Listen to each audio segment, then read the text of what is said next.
Okay, so this video came about in a couple of ways, actually. For starters, we had gotten quite a few people saying that they wanted us to talk about The Brood, and I was trying to figure out how to do that, and I was going to talk about it with The Changeling as like a versus, but then I decided against that, and we'll probably talk about The Changeling at some point. But that did kind of propel me to this idea to talk about this David Cronenberg sort of trilogy at the very beginning of his career, following his underground movies like Stereo and Crimes of the Future. Crimes of the Future not to be mistaken with his movie from last year, Crimes of the Future, and his underground Crimes of the Future can actually be seen on this Criterion Blu-ray for The Brood. But another thing that brought this about was actually the video that's coming after this was something I had already planned on doing anyway, and that's kind of closely connected in a way to, why don't we go ahead and talk about this, what I think has been dubbed by many people as his bioterror trilogy.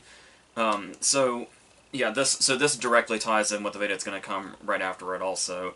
But in the meantime, I did want to talk about these three, with Shivers, Rabid, and The Brood, and kind of just go one at a time, I guess, and we'll see the sort of through lines as we go through those. So I want to start by talking about Shivers, and the first thing we'll notice here is the credits, and how these credits do have a lot in common with Rabid, which would come right after it, like being produced by Ivan Reitman, who obviously would become a much more recognizable name as he went, but also the executive producers in John Dunning and Andre Lang, who Cronenberg has credited many times as basically being his film school. So he was basically learning to make movies through them as he made these first two movies with them.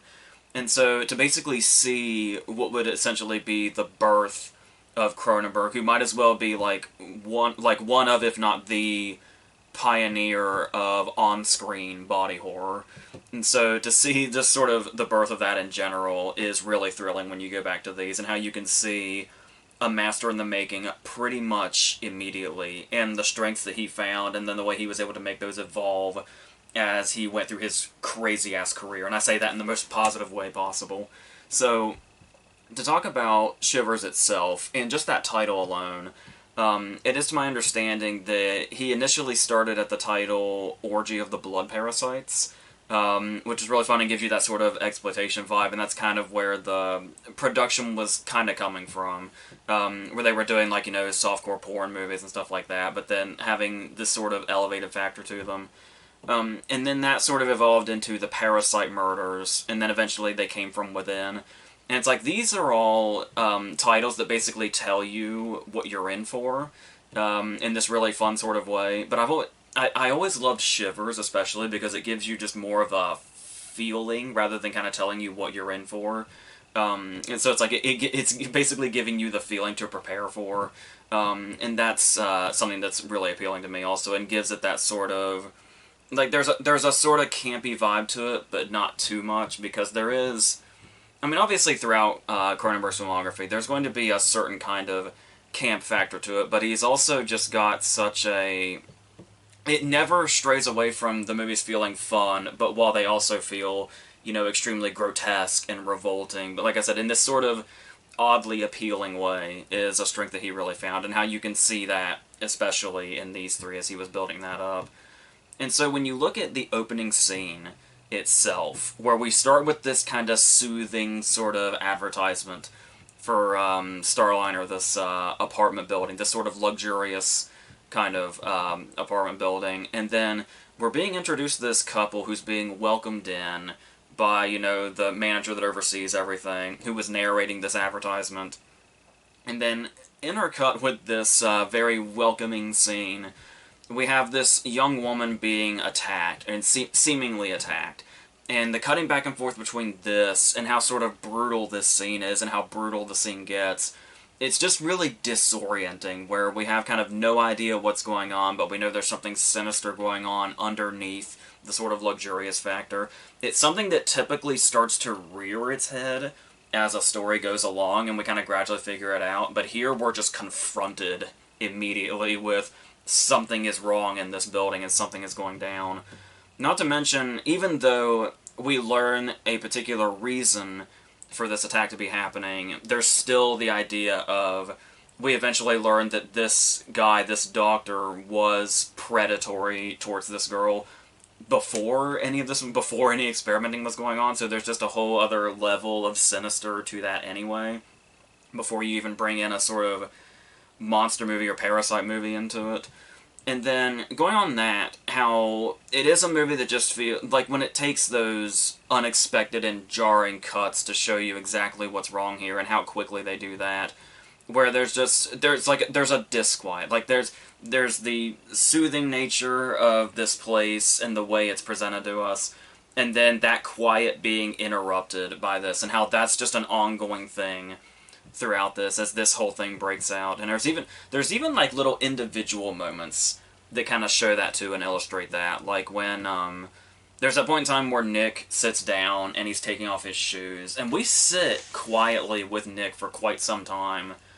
And then it just looks like he's going to go take his shoes off, and when he's halfway through doing that, suddenly it kicks in and he starts regurgitating the parasites. And so, stuff like that where it's like, there's the quiet and then it'll catch you off guard, just basically sets up the movie as a whole. And I love that they can do that with the individual moments also. And you talk about, like, you know, the gore factor of it and the effects of it, and how even from 1975 to now, they still look really great.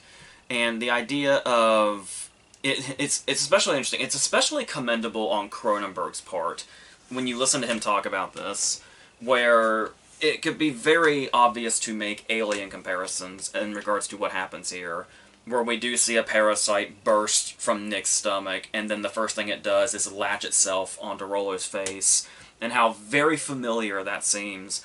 But the fact that Alien was 1979 and this is 1975, which means this got to it first. And apparently he even faced criticisms during later screenings after Alien came out, where people thought he stole from Alien, when it was kind of the other way around.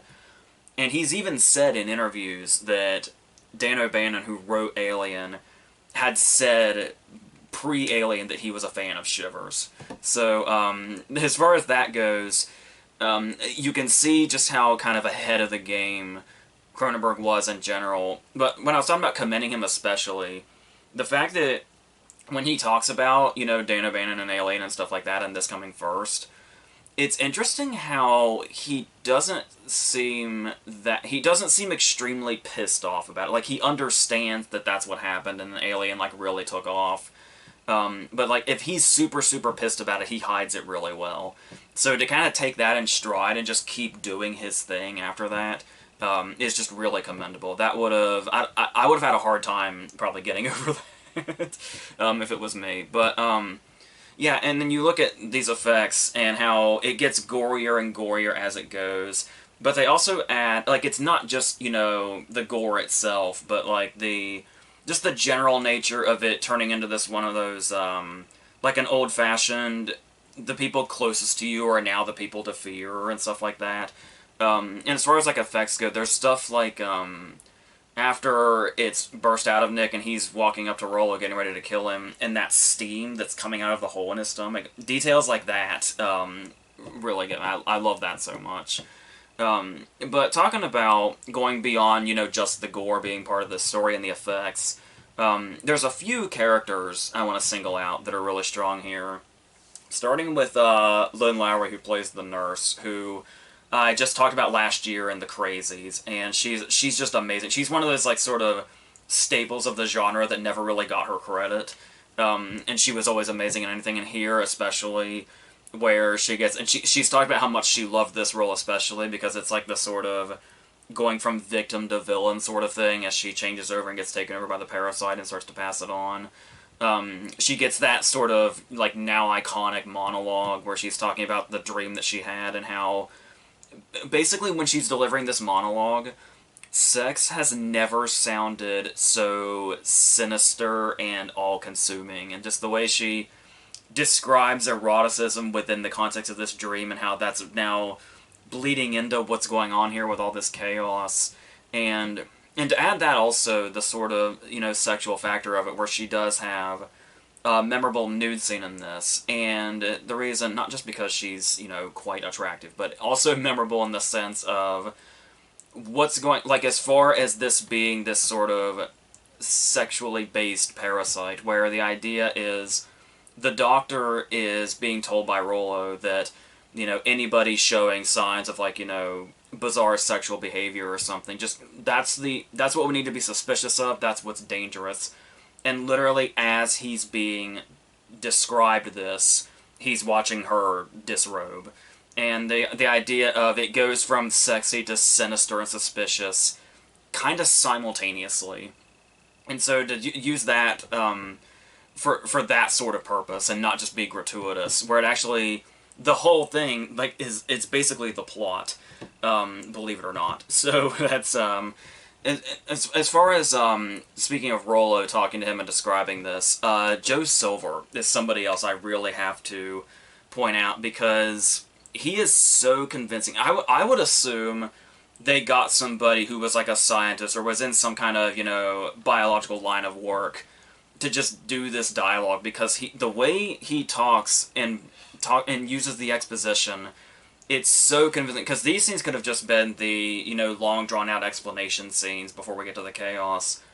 But he's so convincing delivering this. You get the sense that what he's talking about is something that he's spent, like, his whole life studying. Like, this is he's been dealing with this his whole life, practically, and building up to a moment like this, or a discovery like this. And that he's been in this, field for a very, very long time. You just in the way he delivers his dialogue, it gives you that vibe and really creates this real character. But it also has a lot of personality and a lot of sort of comedy relief in it. Like the exchange about the pickle and stuff like that. Like, this is used. It's such a weird way to word that. But also so funny. And, of course, it can't be ignored that Barbara Steele's in this movie, who is, like, not only does she kind of come onto the set with, like, the veteran status, but it's not just a veteran status, she is one of the faces of, like, a whole era of horror, especially in this 60s era of, like, Italian and British horror movies and stuff like that. I literally just rewatched The Long Hair of Death, like, earlier this month, which is still amazing. Any of those, like, Italian horror movies to just feel like they were really laying a certain kind of foundation for that particular era as we went through the 60s especially. She was right there. Like, she was the face of that, practically. And to put her in this not only just gives it this sort of dignified place in the genre itself, but the bathtub scene, where she gets to add another sort of big, memorable horror moment to her resume. Her very, very long horror resume. And this would be right up there with, like, the top scenes of her horror career. And so to actually bring her in and utilize her without being too intimidated by her legendary status, by this point especially, is really commendable also. And yeah, when I was talking about Rollo and stuff like that, where I was talking about this movie does have a sense of humor too amongst the grotesquerie of it all. There's a lot of dark humor too that I can really appreciate, like when Nick's at the balcony and he's like puking the parasite and it's hitting the old lady's umbrella and stuff like that, and or when the cleaning lady reemerges and says like I'm hungry for love and stuff like that. There's clearly like an intentional dark humor sort of going on here, and I kind of just like in general, when everything really takes off and we're in, like, the final act, and it's just the doctor going from place to place and room to room, how it just kind of has this haunted house vibe to it, where, like, every door you walk through, every floor you go onto, you're gonna see something insane or surreal or something, like when it's, like, the kids that are being treated like dogs on leashes, or, the really creepy dad with the daughter, and they start kissing and all that, when he goes in and sees that Nick has killed Rollo, and it's just like every layer, like every room, every corner of this building now is something horrific. And the way it sort of starts to close in by that point as we get to our climax are very sort of... It's that perfect combination the movie's been setting up of sexy and scary when we have the big pool climax, and we see, Lowry in there and Barbara Steele in there, and this sort of luring sort of presence as we get to our sort of bleak finale. Another thing I didn't give credit is the sound also. Where it's like, not only is it just, the sort of squelching you expect and the, regurgitating sound effects you expect, but just little interesting, odd details that add this sort of uneasiness. Like the moment when the cleaning lady first gets attacked, and there's it gets a whole shot to itself. The moment where her fingers slide down the washing machine and makes that sound. Whereas, like, it just adds this sort of monstrous quality to the soundtrack as it goes in, even though it's a sound that we recognize as relatively normal. But there's also there's a moment where Annabelle, the girl that's killed at the beginning, is referenced again, and the doctor's starting to piece together that she was with multiple people in the building, so this parasite has potentially been passed around. And when he remembers her, we get a flash of her from the previous scene. And that's something that would normally annoy me, because it's like, we haven't forgotten, we're watching the movie. But what I like about the way they did it this time is, when they show her, there's this, like, music cue that sounds like bells going off. And it's like, it feels like it's less of a reminder of, hey, in case the audience has a short attention span, this was who we're talking about. It's like we're seeing the Doctor put things together, and the bells going off are like the moment hitting, like his sort of Sherlock moment hitting of what might be going on here, and how much it's getting out of control and is already potentially unstoppable. So I like the way they handled that. So I guess the last thing to mention about Shivers would be if there's like an allegorical thing going on here, or what ways you can look at it in that sense. We can go into that. It is just, I hate how, like, anti-intellectual or maybe unsophisticated this sounds or whatever, because I've talked before about how much I love, like dissecting, like that's what we do here, like dissecting movies and seeing what their other meanings might be, how they maybe relate to the real world, what the director was maybe trying to convey. In that sense, like they wanted to say something about the real world with a very sort of surreal kind of movie and combine that. But I guess because we've been doing this so much, especially over the past couple of months, where you've gotten a video like practically every day, I'm almost kind of sick of horror allegory at this point, where it's like everything has some other meaning. And how we're in this era now of like elevated horror and being about like trauma and grieving and stuff like that. And that's all fantastic, and I love that stuff. We've talked about it so much because I love talking about it and really dissecting it. But at the same time, when you get bogged down with that enough, sometimes you just want a monster movie. Sometimes you just want a horror movie. And like I said, that whole the old-fashioned thing about the horror angle here being, these are the people that are closest to you, and they're becoming something else, and they're coming after you, and they'll consume you.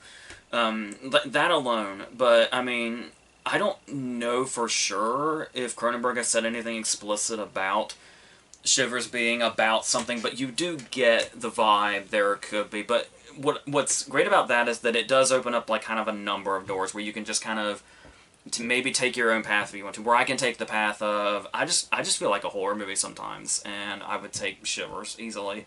But you could say you could say there's like an STD allegory, like It Follows, but that one's not really much of an allegory. They kind of explicitly state that at first they think it's some kind of STD-related thing, and then obviously it's revealed what's exactly going on. They're very close to even be considered an allegory, really. But if you want to look at it like, the way we're advertise this luxurious place at the beginning, and you could say like these luxurious places have like I don't know if you could say like wealthy people are who completely inhabit this building, but the kind of people that would typically inhabit a place like this, and how there could be like this sort of depraved perversity underneath, which is stuff as far as like the rich and what's behind closed doors and stuff like that. It could just be about inherent animalistic desires, something like that. It could be like, because we're kind of, we were off the 60s and now we're halfway through the 70s. Maybe it's like a fear of the free love way of thinking, where it's like sex is this sort of dangerous thing, especially with, diseases starting to happen and that were unidentifiable at the time. And there could be a homophobia factor, where it's like when like when you are talking to somebody that's basically homophobic, and they'll say like this backhanded comment where it's like, "Oh, I don't have a problem with gay people at all as long as they don't try anything on me," and it's like that way of thinking basically implies that gay people would basically just try to fuck you for being the opposite sex, whether it's an attraction or not, and just to kind of mock that way of thinking when we see scenes where, you know, guys attack guys or girls attack girls or whatever. And so that there's a lot of stuff that could be in here, and I don't think any, as far as that goes, no real thought would be like invalid of however you want to take this allegorically. But like I said, I don't really subscribe to any of those passionately. I just come to Shivers when I need some Cronenberg. So, and this was this sort of great moment of showing this is what he's capable of, and then we got everything that followed. So taking into account that bleak ending of Shivers, it actually is the perfect segue where it's leaving the confined area of an apartment building on an island, and now we're going much more widespread and sort of large scale with how Cronenberg is showing off an epidemic of sorts, where now we have, you can see, you know, a budget going slightly more up, and a director that's getting much more of a hold on how he handles his material.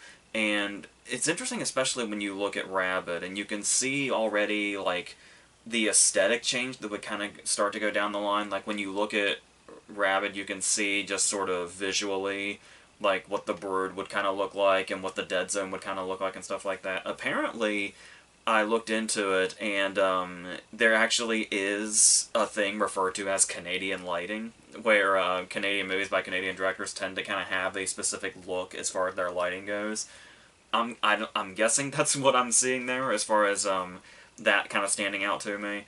But yeah, now, as I said, we are going much more widespread with how our epidemic goes, starting with something as small as a motorcycle crash, and then we get, you know, doctor-patient scenes and experimentation, and something that's very a continuous through line throughout these three movies, and then all chaos is going to break out all over again. So, starting that with Marilyn Chambers being our starting point, our sort of patient zero for what happens here, there is something about her presence in general where, obviously on top of being an adult film star, she has to be alluring in a certain kind of way for this whole concept to come about. And so to see that her beauty and how the movie uses that, because you could say there's not a lot of acting she has to do necessarily, and the acting it is here might seem a bit maybe wooden, but it kind of feels like that's intentional, because the character is basically, when you look at everybody around her, particularly the men both that she knows and that sort of come across her and sort of prey upon her as the movie goes on, there is, like, the beauty is basically all she is to those people, where it's interesting how she's the one kind of turning people into these sort of rabid, not quite, I don't know if you'd want to call them zombies, but they seem to not be human now, once they've been infected with this. And as that goes on, and also the fact that she remains how, you know, that beauty remains while everybody else kind of turns into, like, you know, rabid zombie-looking kind of creatures. And it's like the way they also use the beauty to show how the sort of disease itself, if you want to call it that, is like long-standing, and it's basically here to stay, and it's one form that it's going to keep forever as it starts to, you know, intoxicate the world. And so, going on that, and talking about, not to mention also, whatever you say about the rest of her acting, Chambers does have a fantastic horror scream when she sits up from the coma. But yeah, talking about the fact that she's preyed upon throughout the movie, where, like, they talk about that other patient, Lloyd, was, like, molesting her during her coma and stuff like that, and there's the way the farmer comes after her. And what's interesting about that is this idea of what is going on, what has to happen here for her to transfer this and make everybody else rabid.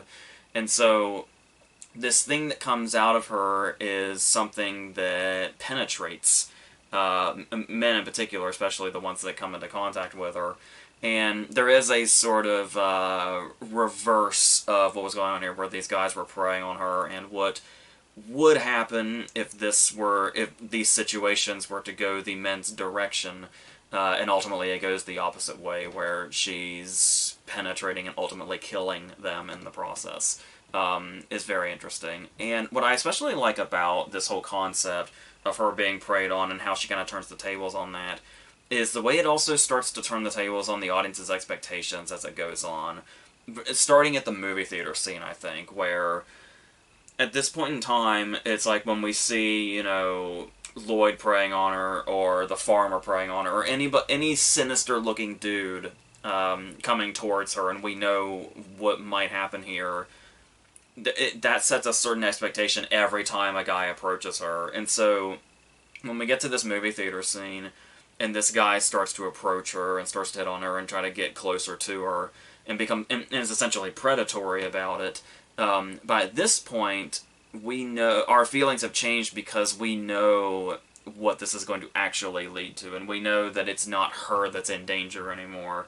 And so that sort of bad feeling of, oh, what's going to happen to her, turns into this anticipation of what's going to happen, and there might even be some sort of satisfying nature to it in the way she's turned the tables on it, despite the fact that there's still always this looming dread as far as, well, the more she does this, the more it's going to spread.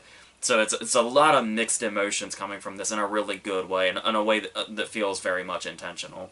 But then, once we establish that, and then we get used to that groove, then it kind of changes again in a particular scene at the mall, where it's the same situation, where she starts to, a seemingly predatory guy kind of comes towards her, and he's hitting on her, and then he goes to get a light from somebody, and he's attacked by somebody else after he asks that guy for a light. And so it just feels like it's constantly playing with our expectations of where the attack is going to come from. And once we find sort of a groove and we think we know what to expect, it'll kind of start to go in another direction also. And not to mention just the gore and the attack scenes in general are just really they're startling as far as like the gore factor and stuff like that, and the violence, but it's also it feels appropriately startling, and like I said, the way it sort of ramps up as it goes on, and the epidemic itself gets more and more out of control. It makes sense that, like, the gore will start to amp up more and the violence will start to amp up more, and that's going to feel like it's really raising the stakes and also the tension, and it's really well done. It may be, I mean, every now and then it might seem like it maybe starts to go a bit in circles when it kind of gets to the middle portion before those changes in expectations start to happen, but it still feels like the pacing is pretty deliberate on Cronenberg's part. So the way it unfolds in general, and as it gets crazier as it goes, it still feels like things are getting paid off pretty much constantly. There's also some interesting ways to look at it, like when this diner scene happens, and this guy that she's attacked now comes into the diner, and he starts to spread it, and it starts with him taking the guy's food and eating the meat like an animal, essentially. And when they're hearing this over the radio later, Joe Silver's character and Hart, the boyfriend, the guy on the radio says somebody went berserk during an argument over who was served first at a diner. And what's so interesting about that is that you hear that kind of stuff on the news all the time. It feels like, especially now, where it's like just something really mundane caused like a shooting or a stabbing or something, just some minor inconvenience. Like recently it was the whole, maybe a year or two ago, somebody got stabbed at a Starbucks for vaping outside or something. And you hear stuff like that, and it's like the way it just sort of shows the sickness in the world. When you look at it that way, where it's like when you see what's happening in this movie, and how the events can be interpreted as something that would actually happen in real life that had nothing to do with some, rabies epidemic or anything like that. It's just the world as is. It feels like there's something kind of intentional there also. Not to mention the kind of sadistic choice to set this movie around Christmas, where I've talked about this before, where there's something about the Christmas vibe and just that spirit that's, just surrounding it. And so when you put something horrific in the middle of something like Christmas that kind of typically has this joyous vibe around it, there's just something really fucked up about that to me.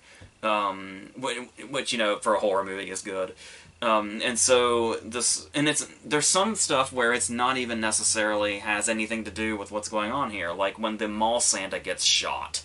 It's like where it's in the ensuing chaos, of course, but still, the fact where that was like human and human caused like an innocent death, and that was stuff like that just really adds this other layer to it, and adds another layer to the chaos of it all, and the scariness of it all, and how out of control it can get. And I mean, talking about, an epidemic or a pandemic and the role that vaccinations and stuff like that play into this movie, there's an obvious road to go down here as far as, how does this relate to the real world, and how would this unfold and stuff like that.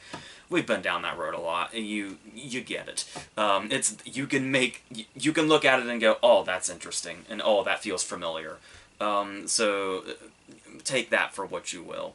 But as far as like other characters, I obviously just talked about Joe Silver and Shivers and how much I loved him in that. And yeah, there's scenes where he has here also where I love the fact that Cronenberg seems to have loved him as much as we as an audience do. With the way we have this scene when he's like sitting with his baby and he's talking to Hart on the phone. And there's just something about, like, there's, development in this scene, and things are moving forward in this scene because Hart's getting really suspicious and he wants to go to the hospital and check everything out and all that. He's convincing Joe Silver of this, but the thing about it is it still feels like this scene lingers just a little bit in a good way. And what I think it feels like it's lingering on is the fact that Cronenberg just loved filming Silver and just loved watching Silver. And the fact that, I'm assuming most audiences, certainly I do, get so much enjoyment out of that. I also just love that this moment kind of feels like it lingers a little bit. And we can just see Joe Silver interact with a baby. And really any of the scenes with him and Hart also just stand out. There's just something about Joe Silver that's just so easy to watch and engaging, and I just love that Cronenberg took full advantage of whenever he put him in a movie. And then, of course, with this development and with the development of the baby, it is also setting up this horrific and devastating scene when he comes home to a seemingly empty house, and he's looking for his wife, and we essentially see the aftermath of what's happened. And it's like, to be able to be setting that up with the initial baby introduction, while also just feeling like it was there just for the sake of basking in a great actor, that combination really works, but also really adds to the, like I said, not just the horror of it, but like the tragedy of it also, and how it's just as sad as it is terrifying and disturbing. And so that's something that was really balanced out with those scenes really well. And yeah, sort of speaking about that tragic factor, when we do get to this ending, where she does start to go into denial, where when Hart's talking to her, and it seems like it's slowly dawning on her that to be able to be guilty of everything that she's done, she would have to be a killer, and how she goes into full denial about that. And then this ultimately leading to her death, where she locks this guy in the room and wants to prove her innocence, and that's what brings us to this bleak ending. That guy, by the way, if I'm not mistaken, just as an interesting piece of trivia, is Alan Moyle, the guy that would go on to direct Empire Records and Pump Up the Volume. So now you know that. But yeah, then we get to this very bleak final scene where not only is our main character killed, but she's essentially just thrown in the trash and discarded. And that's basically how it goes. Like, it takes you back to how they handled Ben at the end of Night of the Living Dead, where it's just over like that, and because of the situation you're in, just immediate. It doesn't matter if you were the main character, what you've been through before, anything like that, just disposed of, just into the garbage, and that's that. And the spread has already happened. So that in itself is something that felt really sort of like a gut punch. Like, I imagine especially at the time in 77, where you didn't typically see your main character just thrown in the trash as the credits rolled. So that's something that's really commendable. And like I said, kind of showed this unrelenting nature that these movies can have, while also feeling not just like they're basking in their bleakness necessarily. Because like I said, there's still a fun factor to Cronenberg's movies, especially when you look at, Shivers and Rabid and stuff like that, and you'll see these really bleak endings. But the fact that it didn't feel like that was his sole purpose in making these movies really makes it go a long way, because there is, you can fall into that sort of nihilism about it, but I just don't think that's Cronenberg's vibe. Though he has gone to some dark places, and he's admitted to going to some very dark places, which is kind of our segue into our next movie, which is The Brood, which he, of course, has talked about as being his most personal movie. And I talked with Shivers about how, like, not everything has to be an allegory, sometimes I just want a horror movie and stuff like that.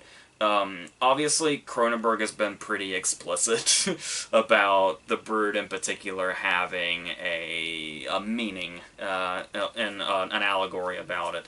And the fact that this has definitely been explored and analyzed by critics these days, because obviously critics didn't take to it very much at the time. Many of them didn't.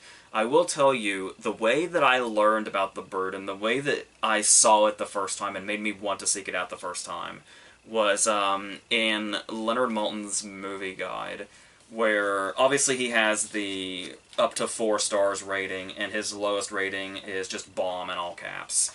And he gave The Brood his bomb rating, and without knowing anything about it at all whatsoever, I read this little tiny paragraph in the book about The Brood that he wrote, and he said, excuse the terminology, these are his words and not mine.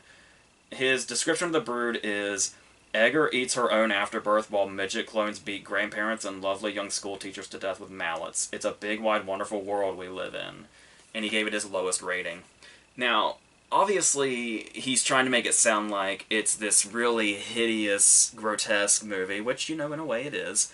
But even though he gave that his lowest rating and he clearly hates the movie, reading that tiny little paragraph made me immediately want to see what the fuck this movie was. So much so that I don't know if people are too young now to remember Circuit City, but you could actually go to a place that sold physical movies and a lot of electronics, and they actually had a pretty wide variety of things. And it's like, if you wanted to see a certain movie, it might just be there. And that's how I ended up with this DVD of The Brood. I went right out and got it based on that supposedly scathing review from Maltin, and wanted to see what the hell that was all about. And so that's how I came across it at first.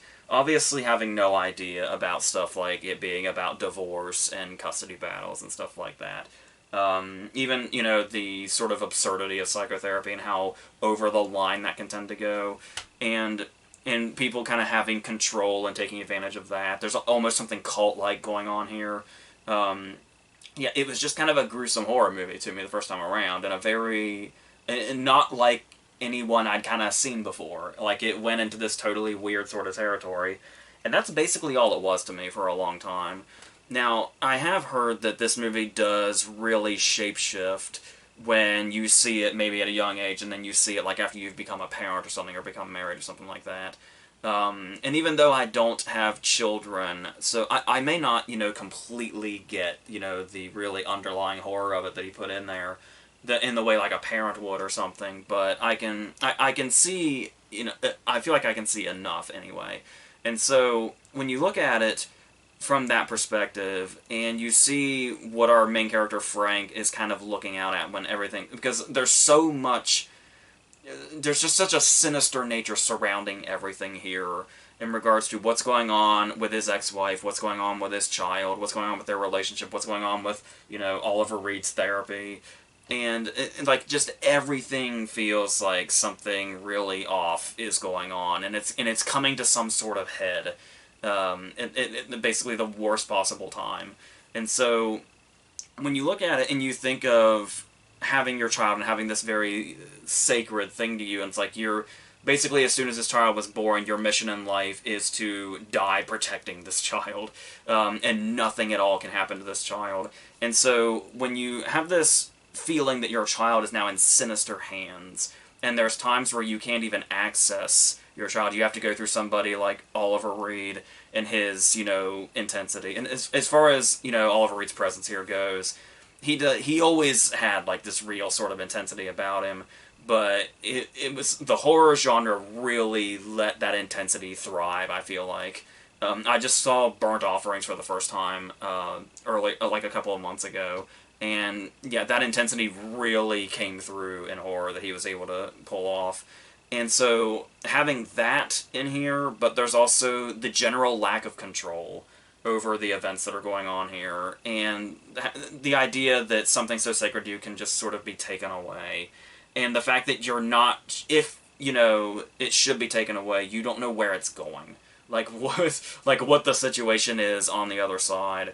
But at the same time, there's also the fear of your own child, where we do have specifically in the movie, where we have the fact that they call it the disturbed children, or the disturbed kids. Like the newspapers call them, dwarf killers. And the fact that it's very vague for a long time who or what exactly they are. And so the fact that they all sort of wear the same thing that Candy does. And so at times, you can see Candy and think you're about to be murdered by something that may or may not even be human. And so there's that whole thing. And the fact that it's like, just the build and the red coat and stuff like that, it gives very Don't Look Now vibes. But still it definitely feels like its own sort of thing and its own sort of horror.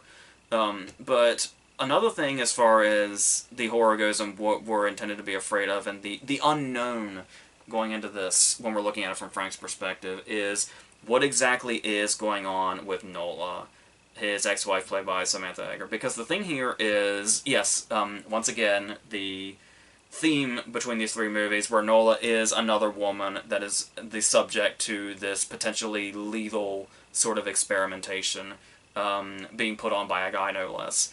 And the thing about this character, and Eggar's performance especially, is there's this certain sort of unhinged nature to it, and there's the idea, they set up right away the possibility that she's harming Candy when Candy has these marks on her that he starts to notice. And the idea of us being sort of shrouded, that being shrouded in a mystery from us. And basically, and the idea that the movie kind of takes on a bit of a mystery vibe amidst its whole bizarre nature is an interesting thing in itself. But the way we look at Nola and the idea of, is she a victim or is she a monster? And the idea of, okay, let's say she is a monster. Is it figurative or is it literal? And going on that, but the more we look into it, the more we realize that there's something involving rage here, and the fact that she's just someone completely filled with rage to the point that it's manifested itself as these killer children. And the thing that's scary about that, first of all, is the fact that all of this comes about being manifested by rage, when rage is an emotion that everybody is capable of. And when you look at where her rage is coming from specifically, where we were talking about that loss of control that Frank is feeling, and it's really the same thing as her. Like, they're both coming from the same direction of having lost control of their marriage, potentially losing control of who's going to have their child, who's going to have Candy in their life, and who's going to lose her. And there's also the stuff that was never in her. Like, it's not even about lost control, it's the control that she never had when it comes to, like, her youth, where we see that this sort of generational kind of horror that's been going down, where her parents also went through a really bad divorce, and how maybe that's, gotten into her subconscious, and that's how it just becomes this sort of generational trauma as it goes. Not to mention, there's some sinister hints at the way her dad would treat her when she was a child, and maybe more than a hint, but looking at all that from that perspective and seeing what this character has come to, she does obviously become very sympathetic, even though we spend a lot of the movie not sure what's going on and not sure what she's capable of, or what she's been doing, or maybe what Oliver Reed has been doing, or making her do. And it's this whole sort of mindfuck of a thing. And like I said, you can just feel something is coming to a head, and we're going to have some sort of wild-ass climax where all this is going to come together. But regardless of all that, and talking about the horror of it coming from an actual real place, there is a lot of, some might say surprising amounts of emotion, if they, don't get the sense of what's going on here already. But in particular, like, even though they set up the dad character the way they do, her dad, there is this whole moment where after her mother's been killed, and we kind of follow her dad, Barton, I think his name is, for a little while. And so there's the moment when he sees, like, the chalk outline where her body was. And it's like, you do get the sense of how humanizing this situation is, where it's like, regardless of there being, a divorce or a bitter divorce or whatever, and, like, love turning to hate, whatever it may be, this person that you loved at one point and is the mother of your child is now just reduced to a chalk outline, and like how there's a lot of history that has led up to this, very complicated history that's led up to this. And so we get this moment where he lays down on the bed and just like grieves, which is something where, like I said, if you're just coming for like a monster movie or a horror movie, it might really catch you off guard in this moment, but it actually sort of fits in perfectly, especially when we talked about this sort of parallel moment of whatever her parents went through as far as their own marriage and what she's going through with Frank now. And then there's that really haunting moment when he sits up and he sees one of the killer children, and he sees Nola. Like he says, like, Nola. Like, it's like we don't know. It seems to be this blurry line of, is he seeing, like something that actually looks like Nola because it does come from her, or if it's he had like a vision of child Nola who he traumatized right before he dies. Either way it's effective, and either way it really works. And it just in general, just the little bits of reality they throw in, like when he's taking the pictures of Candy to show the markings on her, and we get this little sequence where he's sorting through them and he's tossing the ones that are too dark. And just something like that is like this sort of real detail that didn't need to be there. But it's nice that it is, and it puts the movie in a sort of reality. And like I said, the more that reality kind of comes through, the more the whole meaning of the movie in general is going to come through. And those real feelings of, like, they're set in a horror movie, but coming from the real world, are going to be more potent as they come through. And yeah, like I was talking about, at the center of it also just feels like this nice sort of bizarre mystery movie. And on top of that, and putting us in this position where we don't really know what's around each corner, I also just like details that don't really mean much of anything, but just sort of set the vibe. Like, when he goes to see Hartog, I think the guy's name is, and when he walks into the room, the guy's just like on the floor exercising. Like, he has to kind of look for him for a second, and then he's just there, and it's like, it's just a guy exercising. It's nothing to really look that much into, but it's like, just the fact, that feeling of when you walk into a room in this movie, even if it's for the most, whatever task, you don't quite know what you're walking into.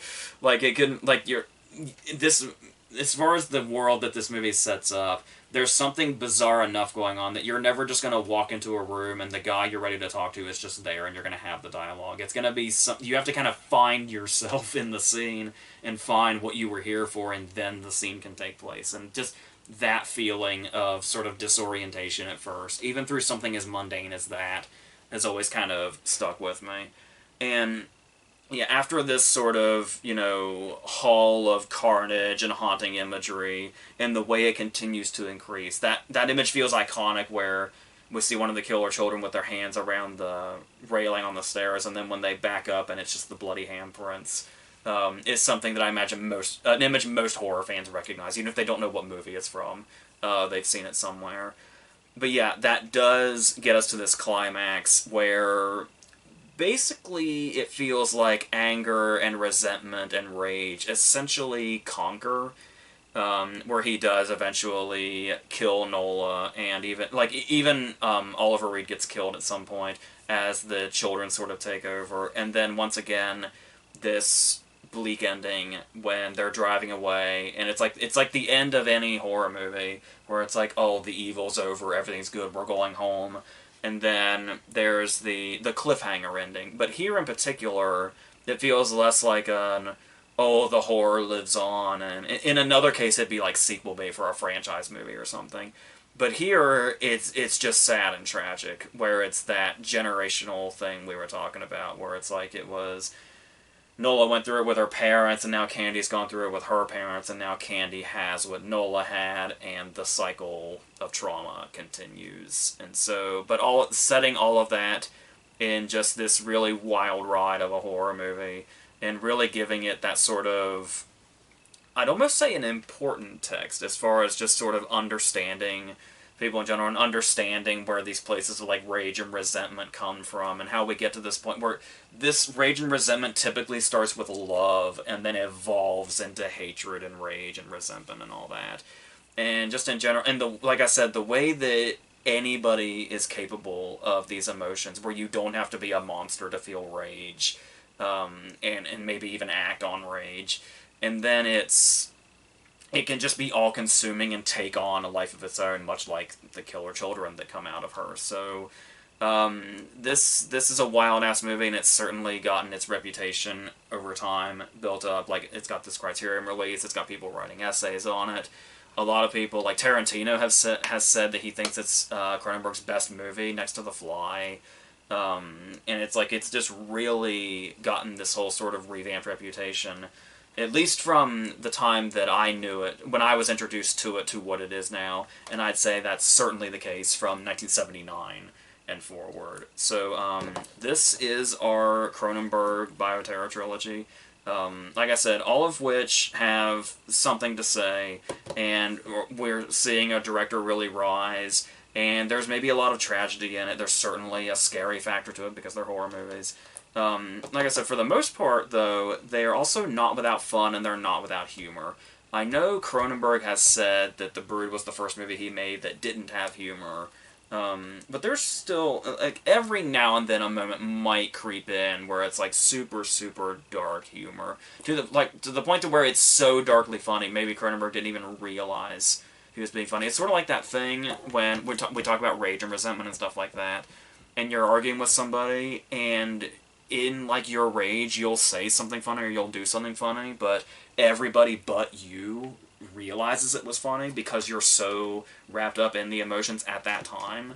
I would like to think that's probably where the dark humor comes from, and why he wouldn't maybe recognize it from his own perspective. But yeah, so like I said, a whole lot of real and human emotions coming through in what could be essentially called monster movies.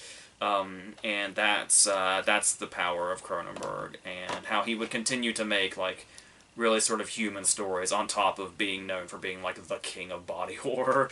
And he's just such a fascinating director, and seems like a very fascinating person in general. And that's like he doesn't seem like kooky or crazy or anything. He seems like you'd have, like, any normal conversation with him. He just happens to be an expert, phenomenal filmmaker in the horror genre specifically as well. So, and I've talked, even like his more human stories and grounded stories, I've talked about how A History of Violence is one of my favorite movies of all time. So, also very diverse when he comes to it as well. So, that's pretty much the Cronenberg conversation I want to have, but that's the David Cronenberg conversation I want to have.